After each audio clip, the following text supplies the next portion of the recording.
Hey guys, Travis here on week 9 of the LCS, joined by Zionspartan from GGU, fresh off of a win against MRN.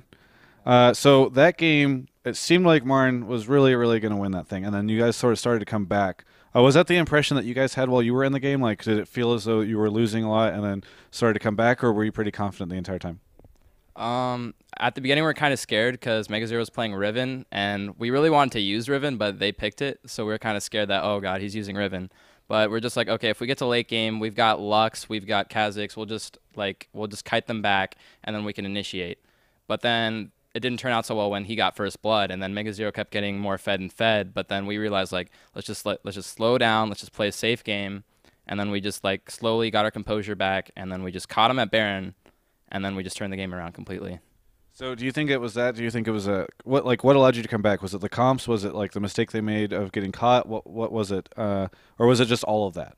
Yeah, it was basically just like a combination of them just like getting caught and like running right into our team. Like we when we team fought, like we just fought a lot better because they would just run in and then we just run back and then run back in.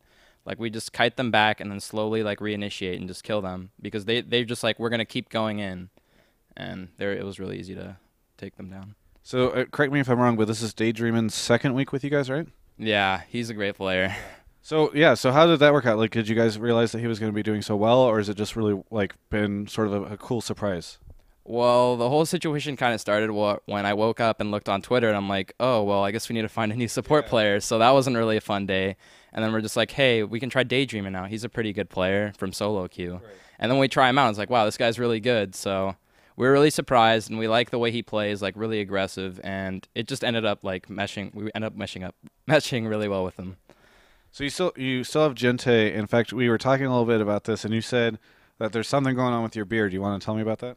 Yeah, I decided that I'm not going to shave until we get Shiptur back. Okay. But you guys know the story about Shiptur. Oh, he's going to be back next week, next week, next week, and then next week never comes. So I could either have this like stubble or like this scruff for like a couple weeks or maybe the rest of my life. So I guess we'll find out. Is it still visa issues that's going on with him? Yeah, Riot's trying to get that fixed up. We got a lawyer doing like the visa stuff, but there's just like complications when he said that he's working, but he doesn't have a work permit. So that's a no-no to say to the customs. And then things didn't really turn out that well after that.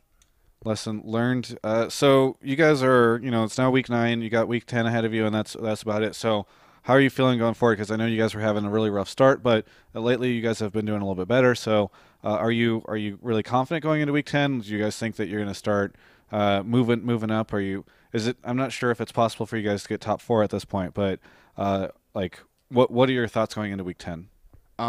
We definitely believe that we could win playoffs because we're pretty sure we'll have Shifter by then. But week 10 specifically, we're still gonna have Jinte, so the team won't be completely like perfect. But I think with like all our winning that's like been coming up, we've been getting like more used to each other and like what champions we're good at and just like better at team fighting. And I think we're really confident for week 10. So this is a little bit of a tougher question, but sort of as a follow up to that, you've had Jinte now for pretty much the whole season or the whole half of the season. Is it a good idea to bring in Shifter at this point? Like as you said, you're getting more comfortable with each other. Do you still think that that's like the good idea?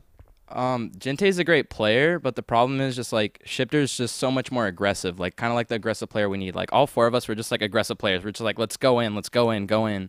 And Jinte kind of just like the safe player. Like he'll play like Nijaki, where like Shifter's kind of more like he plays like Reginald. He just goes in, and he's really strong mechanically. But like he only had week 1 to play, and like I don't think everybody else sees him as that amazing. But I think that like once he gets a chance to play, he'll show like everybody like all the potential he has, right, and how well he meshes with our team. So sort of wrapping up the interview, any shout outs or plugs you want to make?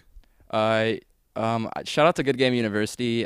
We don't have any sponsors yet, but there's something coming along. Okay, cool. And shout out to the rest of my team for playing really well today. I'm really proud of them. And also shout out to our fans. I know we don't have that many of them because we've been last place for most of LCS, but thanks for those who keep supporting us. That GGU flare, it's out there on Reddit. I see it sometimes. Just occasionally you'll see it there, but most of the time it's just like, if I look at the trash talk thread, it's just like, oh, GGU is so bad. Bring Copenhagen Wolves, or not Copenhagen Wolves. What's I forgot what the team is, but they just like they compare the worst things to GGU. Oh, yeah. It's like Bronze League players and stuff. I see some hit it every now and then. Yeah, yeah, that's still going on with Hexo. It's pretty funny. Well, anyway, thank you so much for the interview. Really, congratulations on your game. That was a really fun game to watch the comeback, and you guys sort of turn that around. For everyone, this is Travis on week 9 of the LCS. You can check out the rest of our coverage at gamespot.com/LCS.